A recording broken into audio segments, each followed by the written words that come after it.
His performance in the 1931 World Series is considered among the greatest ever. He was the leader of the scrappy and beloved Gashouse Gang of the St. Louis Cardinals. His hustle and energy made him one of the most colorful and popular players in the 1930s. His name is Pepper Martin, also known as the Wild Horse of the Osage. Johnny Leonard Roosevelt. Martin was a leap year baby. He was born on February 29, 1904 in Temple, Oklahoma. At 19, he played shortstop in the Oklahoma State League. In 1925, the St. Louis Cardinals bought his contract. His performance with the Cardinals minor league team, the Houston Buffaloes, earned him a promotion to the majors. In 1928, 24-year-old Martin debuted with the Cardinals. He appeared in 39 games that season, but only had 16 plate appearances. The team used him as a pinch hitter 14 times, and as pinch runner 23 times. Still, he played his first World Series game that season, when the Cardinals used him once as a pinch runner. The New York Yankees ended up sweeping the Cardinals. Martin spent 1929 in the minors. In 1930, he led the Rochester Red Wings to the Junior World Series title. He finished the season by returning to the majors and playing in 6 games. Again, he was used sparingly. He was a pinch hitter once and a pinch runner 5 times.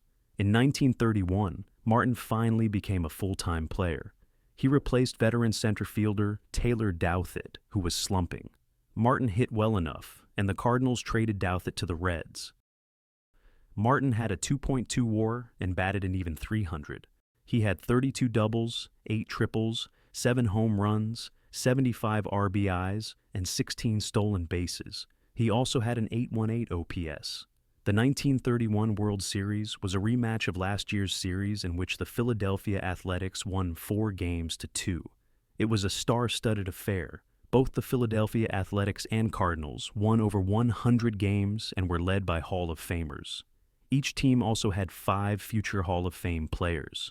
The Athletics had Mickey Cochran, Jimmy Fox, Lefty Grove, Waite Hoyt, and Al Simmons. The Cardinals had Jim Bottomley, Frankie Frisch, Burley Grimes, Chick Hafey, and Jesse Haynes. Still, the Athletics were heavily favored to win a 3rd straight championship, especially since they were also managed by Hall of Fame manager Connie Mack. But that year, Martin had one of the most dominant performances in the World Series. In Game 1, he had 3 hits against Lefty Grove, but Philadelphia rallied to win. In Game 2, Martin had 2 hits and 2 stolen bases. He also scored the only 2 runs in the game, giving the Cardinals a 2-0 win. In Game 5, he had 3 hits and 4 RBIs in the Cardinals' 5-1 victory. In the Game 7 series clincher, a wild pitch to Martin resulted in a run. And he also made an incredible catch in the 9th to end Philadelphia's rally. The Cardinals won the game, 4-2, and the series, 4 games to 3. In a matchup of Hall of Famers, Martin was the star of the series. He led both teams in almost all offensive categories. Martin batted .500, with an OBP of .538 and slugged .792. He had 12 hits, which included 4 doubles and a home run. He also had 5 RBIs and 5 stolen bases. According to contemporary reports, his base stealing unnerved the Athletics and made them uneasy. The following season, Martin suffered a dislocated shoulder and a broken finger. This resulted in him playing just 85 games and registering a -0.2 WAR. However, that season also marked the arrival of Dizzy Dean, the pitcher who became Martin's partner in pranks, stunts, and trash talking. In 1933, Martin recovered from his injuries and had a superlative season.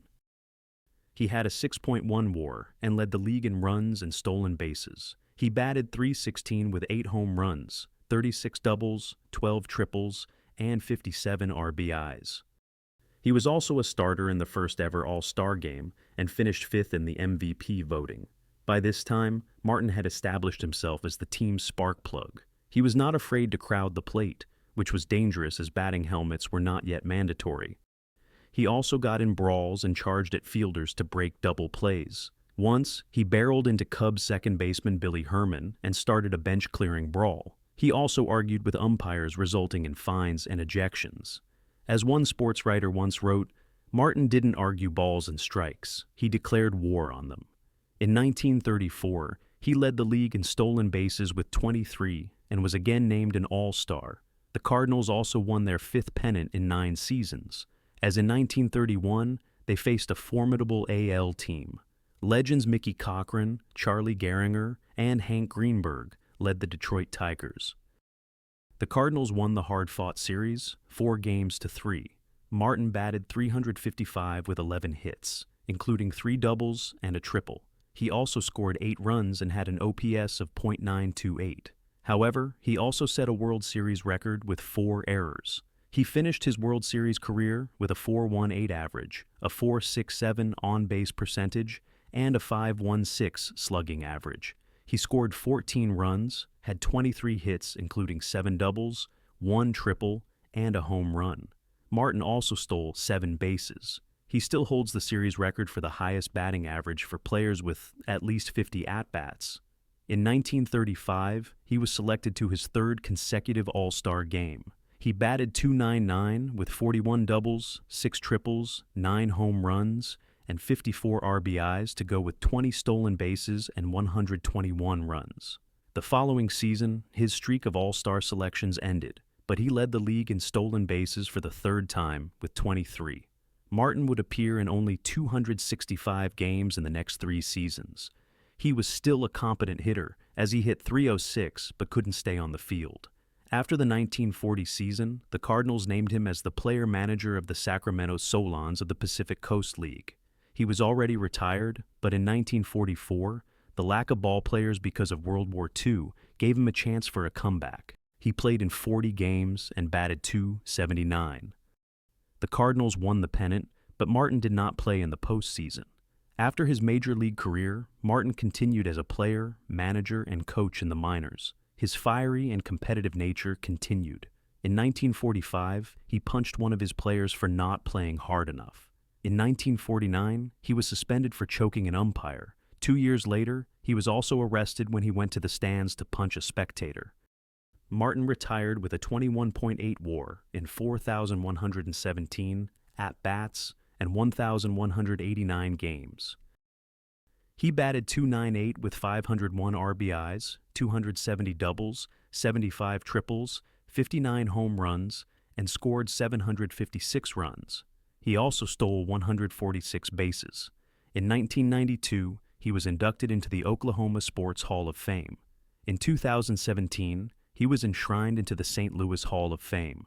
Unfortunately, Martin never got close in the ballots for the MLB Hall of Fame. His highest showing was in 1958, when he got 17.8% of the votes. Martin died on March 5, 1965. He was 61. Thank you for watching. Can you name non-Hall of Fame players who dominated the postseason and the World Series? Share your thoughts in the comments below. Please consider liking and subscribing. It helps a lot.